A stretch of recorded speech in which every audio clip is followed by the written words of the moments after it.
je t'aime toi. Et entre une femme qui m'a fait ses adieux et une autre qui se présentera dans le futur, je te cherche, ici et là-bas. Comme si le temps se résumait à un temps unique, ton temps à toi seul. Comme si toutes les promesses se déversaient de tes yeux à toi. Comment puis-je interpréter cette sensation qui m'envahit de l'aube au crépuscule? Et comment tu ne cesses de traverser mon esprit tel une colombe?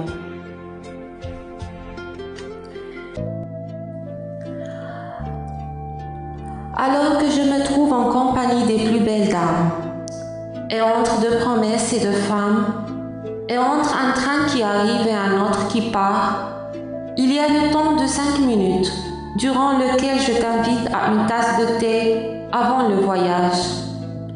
5 minutes, durant lequel je me rassure quelque peu à ton sujet, où je peux te raconter un peu de mes tourments et où je peux insulter le temps à un moment.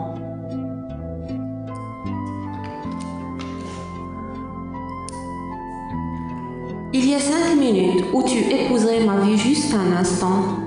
Comment nommes-tu cet engagement ferme à ton égard, ce déchirement, ce long, très long supplice? Comment la trahison peut-elle être une solution et comment la dissimulation peut-elle devenir une chose admirable? Et dans le vocabulaire de la passion amoureuse, dans toutes les langues, il y a des mots uniquement destinés qu'à toi seul. Ce poème ne cessera d'être attaché à ton air par tous ceux qui étudieront ta poésie. Et entre le temps de la joie et le temps de l'écriture, il existe un temps dans lequel la mer se remplit d'épis. Et entre une goutte d'encre et une autre, il y a le temps de dormir ensemble entre les virgules. Et entre l'automne et l'hiver, il y a une saison que j'appelle la saison des pleurs, dans laquelle l'âme se trouve être plus proche du ciel qu'elle ne l'a jamais été auparavant. Et dans les instants où les femmes paraissent toutes se ressembler comme se ressemblent toutes les lettres d'une machine à écrire. Et dans les moments où rien ne se passe, ni passion, ni haine, ni éclair, ni tonnerre, ni sensation, ni prose, le temps se vide de toutes choses. Je voyage derrière tes traces.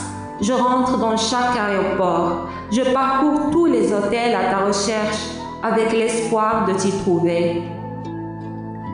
Et dans les instants de désespoir, la déliquescence, la chute, la solitude, le vide, et dans les moments où tous les espoirs s'évanouissent et les souhaits s'effondrent.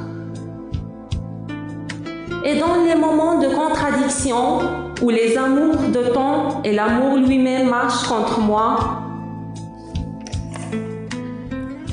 où même les poèmes se révoltent contre moi, et dans les moments où j'erre sur le chemin de la tristesse, seul, je pense à toi. Je pense à toi le temps d'un instant afin que ma vie redevienne un jardin de roses. Et en des rares instants au moment où la poésie me surprend sans que je m'y attende. Les minutes deviennent l'enceinte de 1000 étincelles. L'écriture devient un acte de salut et un acte de suicide.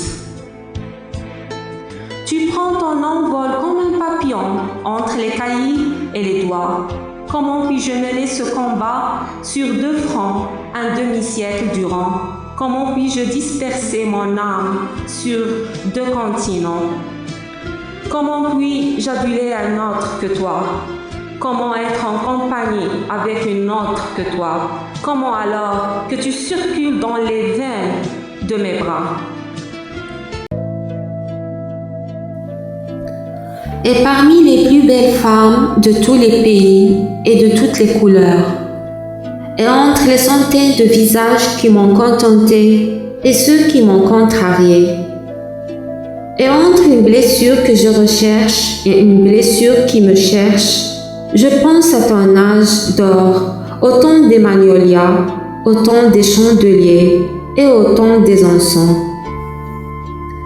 Je rêve à ton siècle qui fut le plus majestueux des siècles. Comment peux-tu appeler cette sensation? Comment interpréter cette présence bien absente et cette absence bien présente? Et comment puis-je être ici et là-bas en même temps? Comment veulent-elles de moi que je les regarde, alors que sur terre, il n'y a nulle autre femme que toi? Je t'aime. Je t'aime même si je suis le bien-aimé d'une autre. Je porte un toast à ton honneur, même si cette femme m'invite à dîner. Ma langue ne cesse de se perdre et ne prononce que ton nom, même lorsque je l'appelle. Durant le repas, j'occupe mon esprit à trouver les traits de tes mains dans ses mains. Je me sens tel un bouffon lorsque je fixe de mon regard le châle en soie qu'elle porte sur ses épaules. Je sens que je trahis la vérité lorsque je pèse la tendresse que j'éprouve pour toi à celle que j'éprouve pour elle. Comment appelles-tu donc cela? Dédoublement, chute, escapade, anomalie, folie? Et comment puis-je te revenir à toi seul alors que je prétends que je suis avec elle?